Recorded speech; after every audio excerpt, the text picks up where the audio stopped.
Sebuah pesawat turboprop regional jatuh di dekat Sao Paulo, Brasil, pada Jumat, tanggal 9 Agustus tahun 2024, waktu setempat.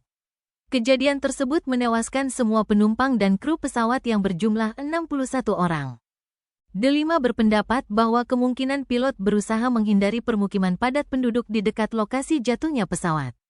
Namun, pihak berwenang belum memberikan pernyataan resmi mengenai penyebab kecelakaan ini. Pusat Investigasi Kecelakaan Penerbangan Brasil telah menemukan kotak hitam pesawat yang berisi rekaman suara dan data penerbangan.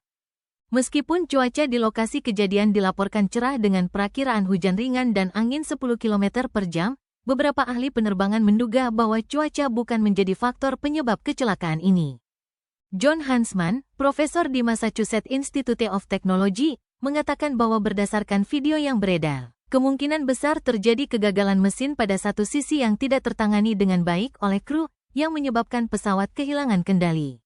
John Cox, konsultan keselamatan penerbangan AS dan mantan pilot komersial, menambahkan bahwa data dari flight radar menunjukkan adanya perubahan kecepatan yang signifikan, menandakan adanya sesuatu yang serius sebelum pesawat jatuh dan berputar.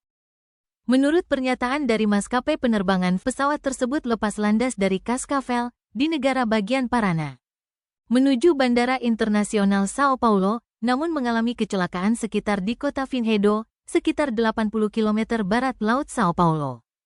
Video yang beredar di media sosial menunjukkan pesawat jenis ATR-72 tersebut berputar tak terkendali sebelum jatuh di dekat sekelompok pohon di sekitar area perumahan, diikuti oleh kepulan asap hitam yang besar.